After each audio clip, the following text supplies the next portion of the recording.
Hi. Welcome to the Sparkle and Thrive podcast. This is your host, Joy Foster, and I am delighted today to bring on one of our amazing tech pixies who specializes in menopause. In fact, she's an advanced nurse practitioner and an advanced menopause specialist. She's also a non-medical prescriber. So we have been doing a series on menopause, and we've interviewed someone who has a background in fitness and talked about the advantages of taking care of your physical health while you're going through menopause.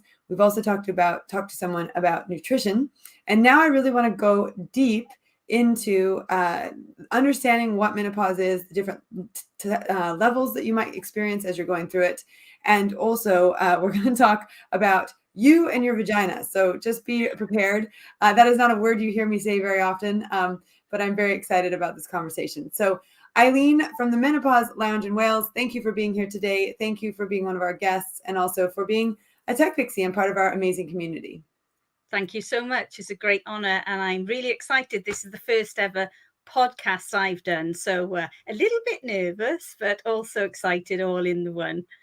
Well, this is the beauty of our community, is that we have so many skills and talents and come from so many different backgrounds that it's really fun for me to interview different people with different specialties that matter for women, right? One of the things that's really important to me is that we empower women. In our value set is supportive, positive, authentic relationships with women who are keen to learn and want to be empowered. And I think as I have worked with women between the ages of 40 and 60 for a very long time now, almost 8 years, one of the things that I have learned is that there is a major body transition that happens during that period of time.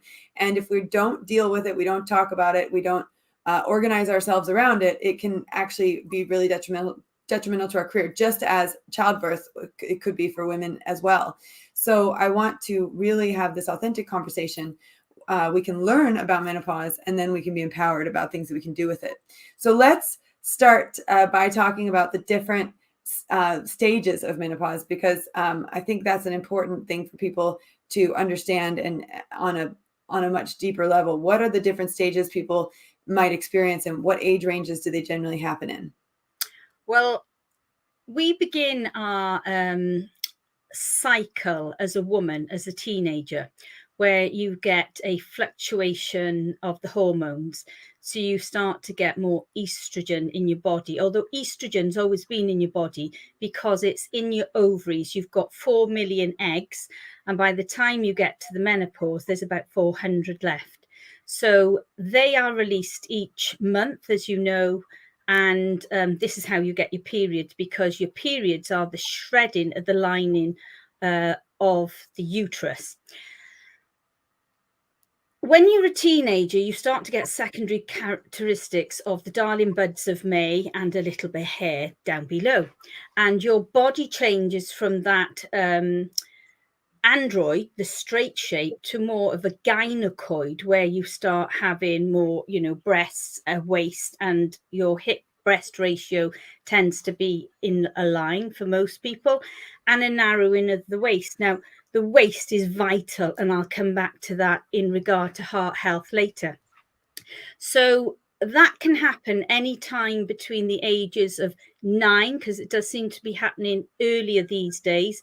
And I don't know whether that's because of estrogens in the water or the diets, or where they're pumping chicken full of estrogens and things like that. I'm not going down that rabbit warren.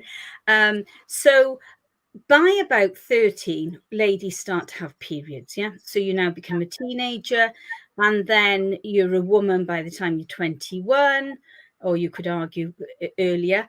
And then you are getting on to 30, and we could call that premenopausal. Anything before you go into the perimenopause is premenopause.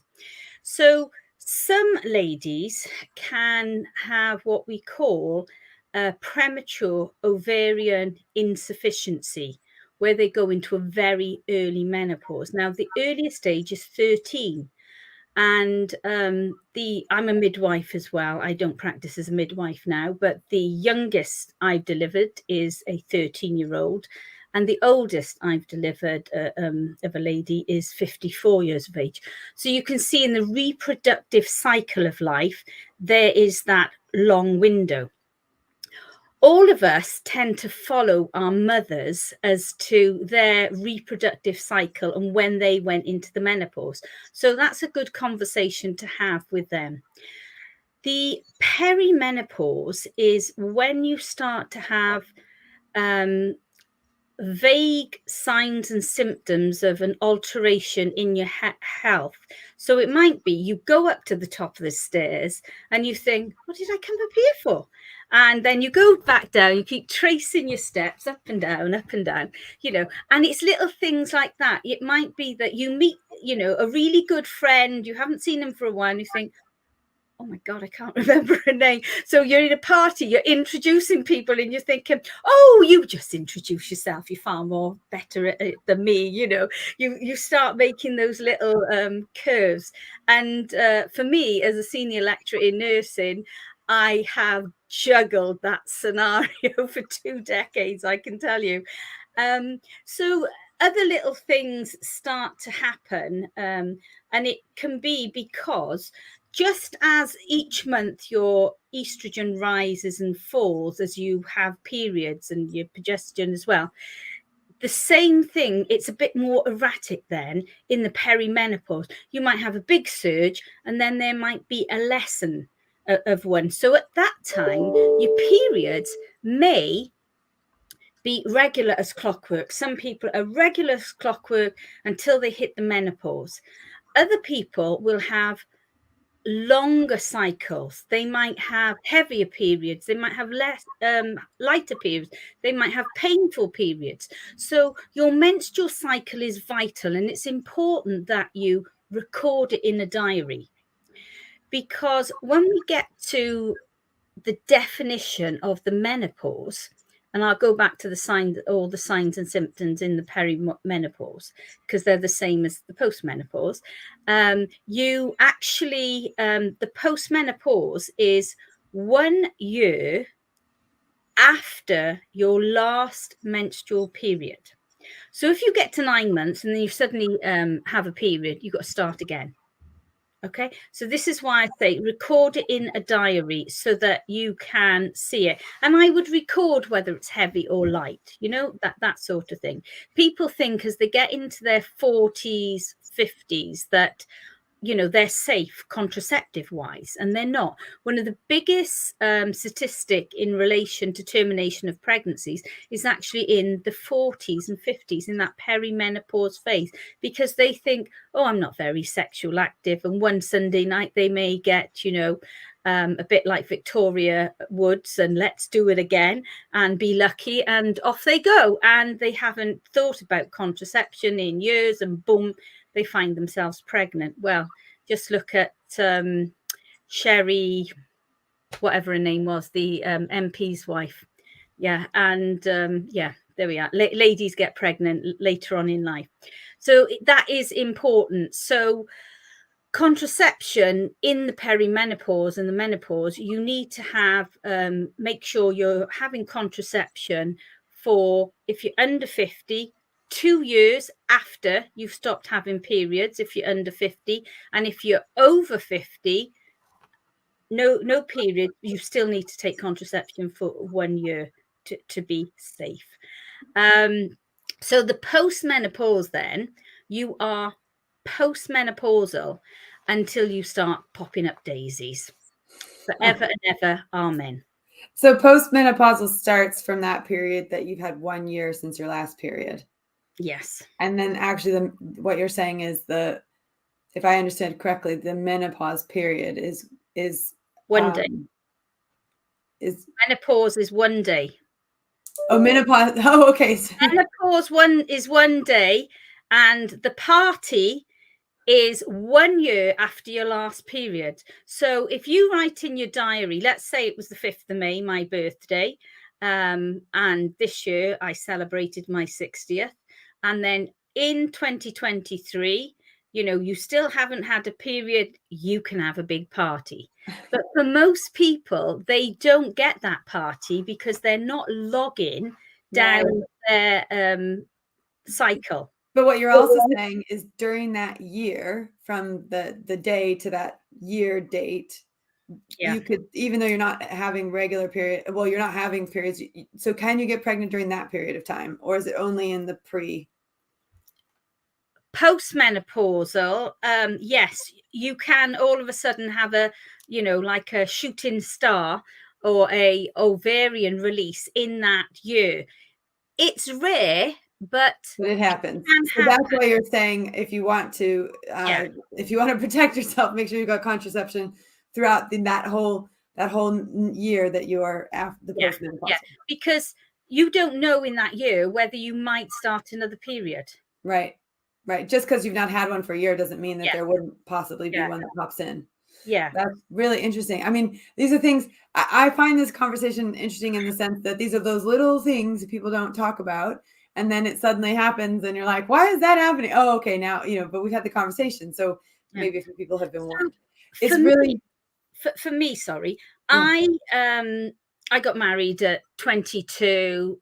I had suffered with PMS, painful periods from the age of 15 when I started having them. And then after I'd got married, I think it was the marriage thing. I was married for 30 years. But my periods, I lived with this traumatic experience of periods with pain and cramp for years and years and years. So I had a hysterectomy at 34. I'd had my daughter at 32. And so then I had a hysterectomy at 34. I'd just come back from being a senior midwife with the Royal Navy in Gibraltar. Fabulous year. Come back and I was in the middle of doing a degree, and best thing I ever did, get the hysterectomy done. And that rendered me into being with premature ovarian insufficiency and the complications that do come with that. But it's important that you monitor those periods and know you and your body and what's happening to you. So one of the interesting challenges for people who, and this conversation about contraception is really interesting because I'm rereading Melinda Gates's book, which is The Moment of Lift. And one of the things that she realized when she started working on female empowerment and gender inequality was that a game changer in gender inequality is contraception. So one of the things that happens in countries where they're not allowed to use contraception is that they have child after child after child, and they go deeper and deeper into poverty because they can't support those children. So introducing contraception in the first place is really useful for helping them to gain the ability to be financially stable, which actually is one of the reasons why I think in the modern world, women are more financially stable because they are able to regulate how many children they have them, when they have them, how they space them out, etc. And little do you know that my father is one of 21. Wow. We're good Irish Catholics, and I am Eileen III, because my grandmother was Eileen, my auntie was Eileen, and I'm Eileen. So I am one of 7 children. Wow. And I have one. So, like you were saying, economically and genetically, as you go through generations in a family, your families get smaller because you want a better quality of life. That's really, really interesting. Well, and both my husband and I had one sibling, and we have 2 children, which I also think is really interesting for us. My biological mom had 2 sisters, and my mom who raised me had 3 sisters. So, it has changed, in that sense. What I find interesting though, is for women like me who have been on the marina. So I've been so my children came really fast. They were 15 months apart. And then I thought, I originally wanted 4. I had 1 and I said, okay, let's do another one. And then I had 2 and I said, okay, the 2's good. I'm good with 2. We're going to stick with 2. And I remember it being a very challenging period for me because there was a part of me that felt like I was supposed to have 4 children, that I'd always dreamed about having 4 children. And then suddenly I was saying, well, no, I can't run a business and have 4 children. That was the conclusion I came to because I wanted 2 sets of twins and 1. I always wanted 5. There you go. I was married 10 years before I had my first, and it wasn't. And that's the thing. Yeah, everyone has a journey and a path, and in the end, I was very. I mean, I love the two children we've got, and actually, I felt like I could give them the attention that I could give them, but I couldn't give 4 children the attention that they deserved and do a business. That was my choice. That was my decision.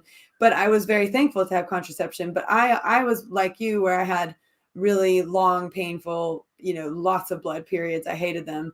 And I remember when I got it, and I was young. I mean, I was on the younger side when I got it. And I remember in the car doing the mathematics for how many periods I was going to have the rest of my life until I could, till it stopped. And I'd done this calculation. And so I really didn't want my period. But I then, when my son was born, I found out about the Mirena, which I love. And I've been on for I've had two or maybe 3. I'm about to have the third eventually soon. So I think I've been on 2. They last about 5 years. For me, they last about 4 before I get some back pain. But so I'm actually on my third. I'm on my third already. And so when you're on the Mirena, there is no period. And I have time. I can sort of tell when I'm going through that time period, but it's not as obvious. So how does someone who is like in my age, and I've just turned 43, hence the balloons behind me, but when I turn 43, and I don't have necessarily a period that I know of when it's happening exactly, how does someone like me understand whether or not where they are in that process? You won't. Okay. But you may start to get other. So the Mirena, it has got medroxyprogesterone acetate in it. So the MPA is the progesterone, which and the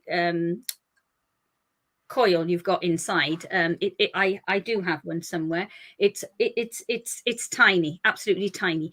But what's good is that form of contraception is licensed in the menopause as well. So it might be that you start to have estrogenic signs and symptoms where now I have never had hot flushes. Okay. I've had the odd sweat at night, but then I was diagnosed with pneumonia. I was 49 on the front line of Afghanistan. I didn't sweat. Everybody else was pouring with sweat, and I wasn't. So your signs and symptoms will be possibly estrogenic. And it might be that you go to 50 and then we decide that you need to add in some estrogen because by 50, 99% of the population, and definitely by 52, are postmenopausal. So okay. And when you talk about probably being estrogenic, does that mean you have a lack of estrogen? Americans say estrogen, British say estrogen. I know. Estrogen. So it's basically all the signs and symptoms of the menopause where you have hot sweats, hot flushes, vaginal dryness, headaches, palpitations are all estrogenic side effects. The mood swings, the lack of concentration, the low sort of mood, feeling joyless. And, these all signs and symptoms that can make people think, oh, God, midlife is going to be horrific.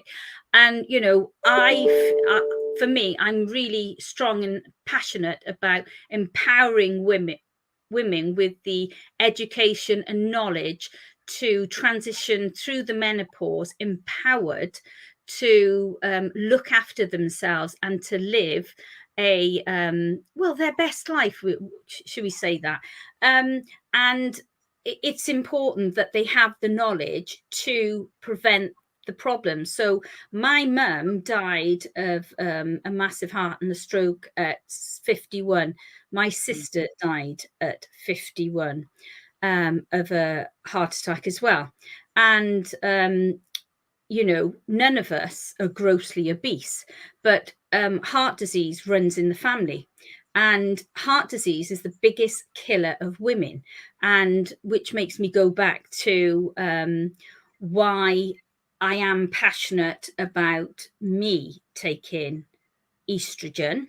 I don't need to take progesterone because I haven't got a womb, but women need to understand what's available for them. And even women with breast cancer that have had breast cancer can now and always have been able to have estrogen. But that Women's Health Initiative in 2002, and I was working as a menopause specialist at the time, covering Wales, Hereford and Worcester.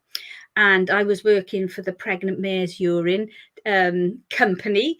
Yes, we talked about that on the last podcast. Yeah, I know. So Premarin, I actually took Premarin myself for 10 years. And the reason why I took it is I was taking estrogel, and estrogel is just a tiny little blob. It looks a bit like KY jelly. And for someone who's, let me just go through the different kinds of HRT. For someone like me who hasn't got a uterus, you only need estrogen. And you can have, this is the most common one, estrogel, which you have one pump to start with and then 2 pumps, and you can pop it on the outer aspect of your arms or the inside of your legs. I personally do mine on my outer hips because I get a bit of a jippy hip, and that keeps that under control. 2 pumps are what gives you osteoporosis protection, because what we need to look for in after the menopause is not to get dementia. And estrogen in the research evidence, so I've just done a 2-day course with the Royal College of Gynae and Obstetricians and the British Menopause Society. This is the advanced course that all doctors and consultants do. And estrogen in the research evidence is not proven. The word is it's favorable that estrogen and testosterone has a positive impact on your cognition. But what negates that is if you're smoking, drinking, and not having a good diet, all of those things are going to impact on the atheroma plaques in your brains. So what I'm seeing is you've got these keyboard warriors out there that have got hold of their estrogens, for example, and they're increasing the dose, thinking that, you know, they're doing great and they're there then having their fags, drinking and stuff like that. They're not helping themselves. So women have got to look at the menopause holistically. Right, which is good fitness, good nutrition, good habits, in terms of. So for someone like me, and it is vital, if you've had a hysterectomy and you're not taking estrogen, or your GP won't give you estrogen, then it's negligent.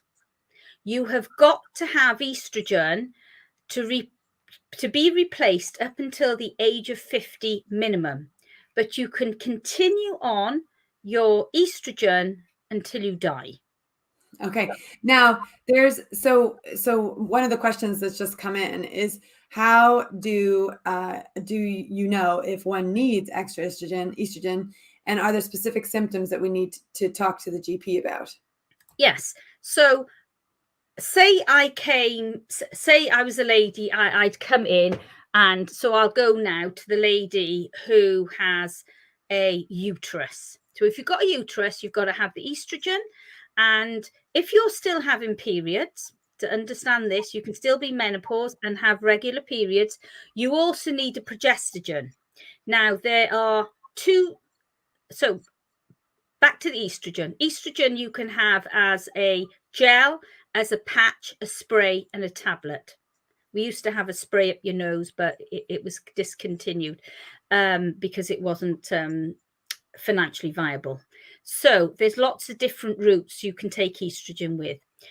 You need progestogen, and you got the Mirena coil with an MPA. You can have it in a patch, or you can have it in a tablet. So there's 2 types of progestogens. There's one called a C19, which is northestrone and levonorgestrel. And those types of progestogens are also in the oral contraceptive pill. And then you've got C21s, which are MPA, progestogen acetate, which, as I said, is oral or in the Mirena pill. Or you've got Dupaston. So, and that only comes in a patch. So prescribers have to know their estrogens, progestogens, and the side effects you can get for these different things, which is a whole different lecture. I'm not that I'm lecturing, whole different conversation. So for the lady that asked the question, how will she know she needs to eat up the estrogen? So you do need to have that conversation with your healthcare provider. So if you're, say I went in and I had hot flushes, starting on estrogen, your hot flushes will be gone from anything from 2 days to 2 weeks. If they're not, you might need a higher amount of estrogen. If you're having side effects, so what women don't seem to understand is that variation that's happening of your estrogen fluctuating through your body, that's going to keep happening, right?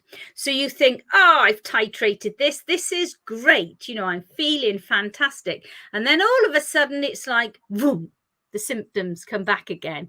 And on the Menopause Lounge Wales, I've got a chart there that you can download that gives you all your signs and symptoms, and you can actually plot them so that when you go to see brilliant, you can complete that form, because you've got to understand GPs have only got 10 minutes. Complete the form fully with all your signs and symptoms, have your other chart, and I've got another one on there where you can log your period so that you can show them, write down what it is that you want. You know, I want to deal with, oh, I'm going to the toilet all the time. Oh, I've got painful itching.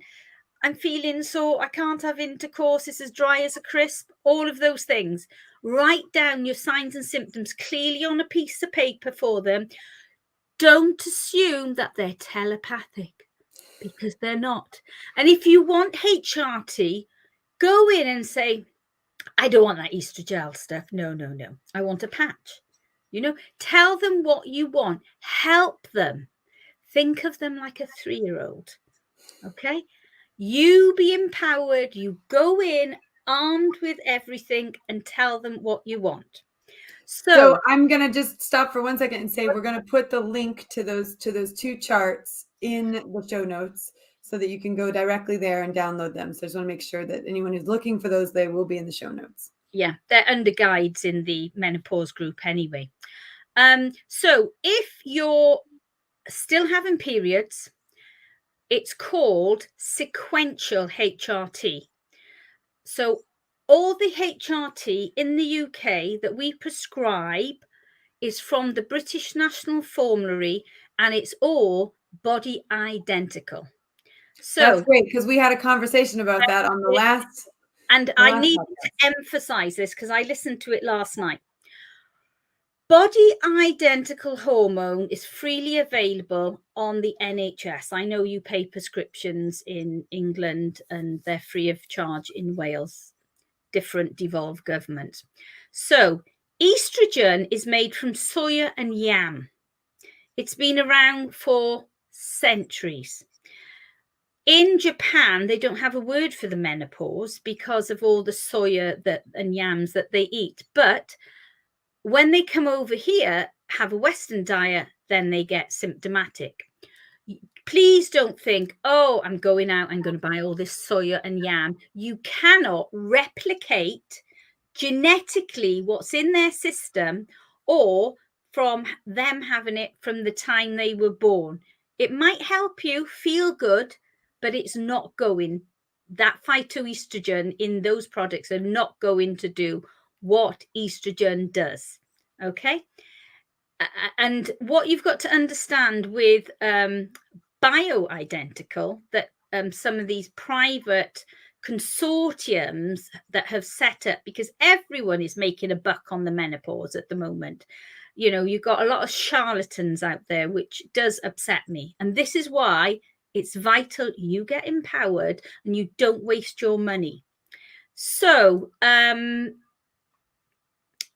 having a magic moment. I love what you call a magic moment. No, Magic moment. So your estrogen is a naturally sourced, and it's body identical. So what you get in a private menopause clinic will be exactly the same as you're getting in the NHS. So people come to me, I charge probably less than anybody else out there doing private consultations. And I prescribe exactly what you would get in an NHS clinic. Okay. But one of the advantages of going private is the speed. I mean, I have to say, I've been talking to my GP since May about an issue, and we're talking about November, and I just got a prescription. So I will say that's the one advantage of, if you have the opportunity, you say, look, this is what's going on. I need to move forward with this. I don't want to wait, however many months. For me, I've been waiting 6 months to solve this issue. So sometimes I think moving private or talking to someone privately, it can speed up the challenge that sometimes we face while we're waiting to be seen on the NHS, because there's all sorts of steps that have to be taken as well. Like, you've got to get the blood test, and then the blood test has to be analyzed, and then you got to get the swab, and then the swab has to be analyzed, and so it can take a while. Let me just finish on that final bit. So you've got estrogen only for those without a uterus. You've got sequential HRT, which means estrogen you take all the time. Progesterone, the one thing I didn't mention there was eutagestin, which is a body identical HRT progesterone tablet. You take that for 14 days. Okay, so for ease, you could say I'm going to take it day 1 to day 12 or 14 of my cycle, or you can take it from day 12 to day 25. Okay, whatever suits you. But for ease, for some women, they just write it in the diary. It's the first of the month. I'm going to take it for 2 weeks. Then in the next 2 weeks, somewhere along there, they're going to bleed for 7 days, 7 days, whatever your cycle is.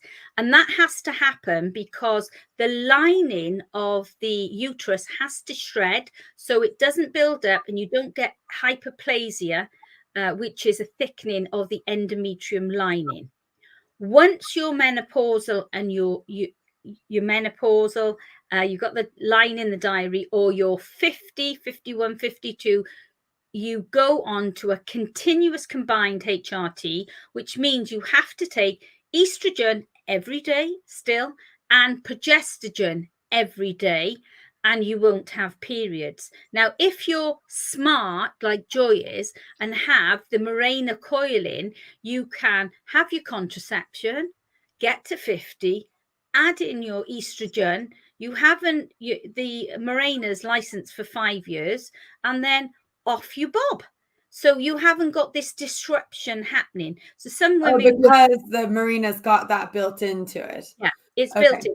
It's the best thing for contraception. It's the best thing for your endometrial protection, from that point of view. Well, I'm certainly a fan. And I think that the only issues I have had with the Mirena have been at about the 4-year mark, I start getting lower back pain. And I because it's happened to me every time, I now just go in and say, right, I'm at the 4-year mark. I need to change it. I can't wait 5 years. And they've so far accommodated that. And that's worked out well for me. But I think that what you're saying is you can still have signs of even before you're 50, you can still have signs of needing extra estrogen. Is that what I'm understanding? Okay. Yeah. And for lots of ladies, the conversation that we never have is about down there. Yes. Our vagina. So there's a great book. I've got it in here somewhere. Oh, can't find. Right. So it's by Janet Lewis, Me and My Vagina. Now, if you don't remember anything I've said to you on this podcast, please remember this. When you look at a woman and you look at her face and you start to see the deterioration in the microarchal structure of the lack of collagen, the lack of hydrochloric acid here, well, it's happening down there. Yes, it's happening down there. So it's important that you look after your vag. Right. So a few top tips. We don't look at it. We don't talk about it. We just put up with it, and it gets on, and it does an amazing job bringing, children into the world. So signs and symptoms, as I've alluded to already, can be irritation, an itch, dryness, getting up, having to go to the bathroom all the time, or frequent urinary tract infections. And if you ever go into a nursing home and you know that smell, right? That again is because of a lack of estrogen, lactobacilli. So it is happening, and hence you get bacterial vaginosis.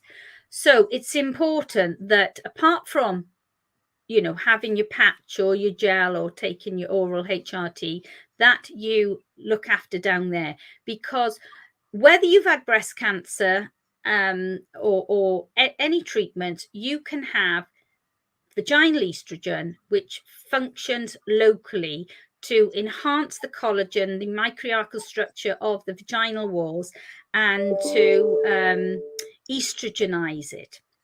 So the only contraindication is someone on aromatase inhibitor. If they're on tamoxifen, they can have it, but not if you're on aromatase inhibitor. Okay, so that's the only contraindication. And one of the most common forms of vaginal HRT. Now, this, you can see a little tablet in here. That is Vagifen, 10 milligrams. So you basically pop it in your vagina and press the little toggle, and you will get this amount of estrogen. So that's just for people who are listening. It's like a pill size. Yeah, it's like 2 Sweet X size, and basically that will estrogenize your vagina. So you have a loading dose when it's initially prescribed. So whether it's that or whether it's in Vagis, which is a new form, and the difference between the two, they're identical products. It's just one gives you one applicator, so you wash it every day, and these are disposable. That's the only difference. So you pop that inside. You have a loading dose of one of them every day for 2 weeks, and then you'll have one twice a week. So you could say Monday and Thursday, and that's it. Bob's your uncle. They also do pessaries vaginally that you can pop inside, or you can have Eastering, which again you just pop in into the anterior fornix, and it's there for 3 months, and you can pop that in and out yourself. So estrogenizing your vagina, it is important to do, and you can take this forever and ever, amen. And one of these is equivalent to 1 HRT tablet. Okay, so it's not going anywhere else, it's just there in the vaginal area. But if you're having issues with also needing to hydrate your vagina, there are things you can buy over the counter, and you can also have these prescribed. So this is Replens, and this is Relactogel, and sorry, I've broken my arm, and it's just healed, and I'm still having a few issues with it.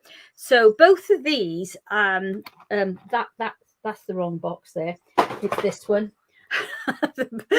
It's this one. So both of these give you long-lasting vaginal moisturizer. And in reading Janet Lewis's Me and My Vagina book, she basically says you alter these. Okay, so you will say have your Vagifem on a Monday and a Thursday, then you can have this on a Tuesday and a Saturday. Yeah, so you have that for three months, or you could have this one then for another 3 months. So because just like moisturizers, facially we change them, don't we? So your face gets used to them. Your vagina can do the same thing. So they will help you in hydrating your vagina and give you a more pleasurable experience in your relationships. Great. Well, there was a lot of great explanation there. And of course, if you're listening to the podcast and you're confused about the boxes she was showing, you can watch the video and go back to that section. So there's a couple questions, and then I know we'll wrap up. But Tracy says two things. One, she had the Marina and then had a nightmare menopause. So I guess it's fair to say that not everyone has a good experience with the Marina.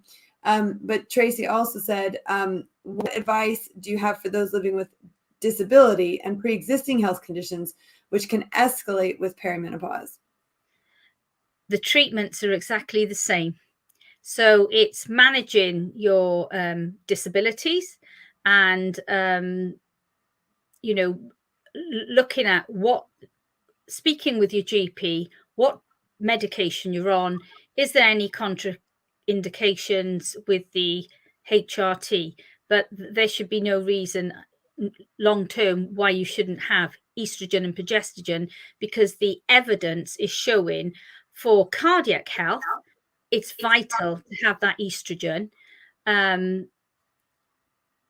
There's no negotiation on it. And the same with bone health, with osteoporosis, because more women will die with cardiovascular disease than, like 57%, as opposed to 4% will die due to cancers. That is really, really, really interesting.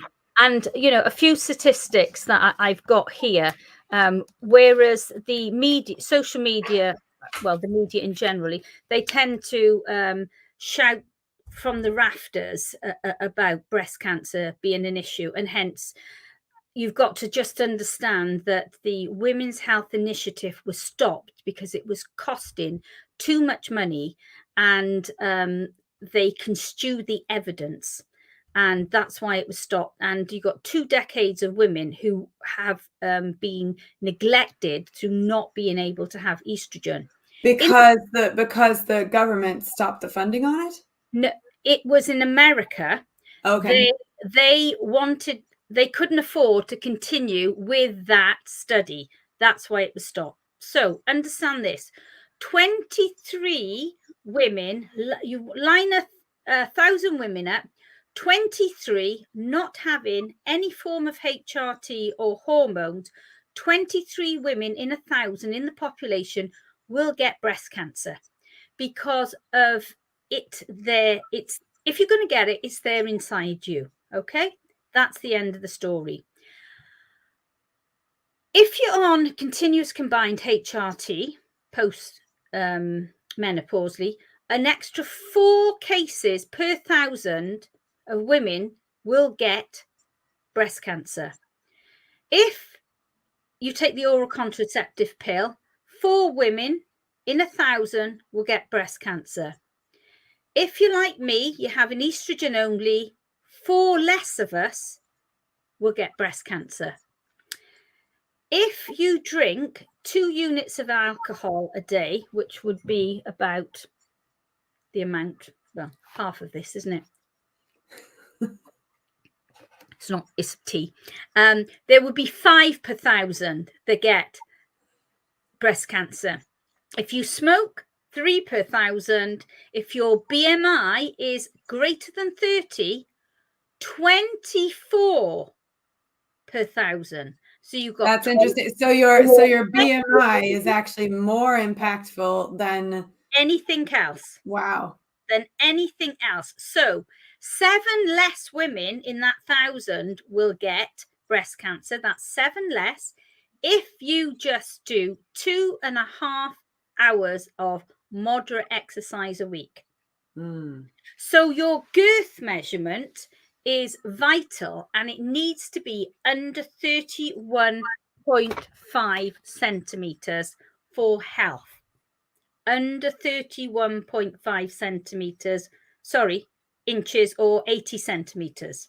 I was going to say that like Barbie. Oh, yeah. So under 80 centimeters or 31.5 inches is good for your health. And you need to know your figures.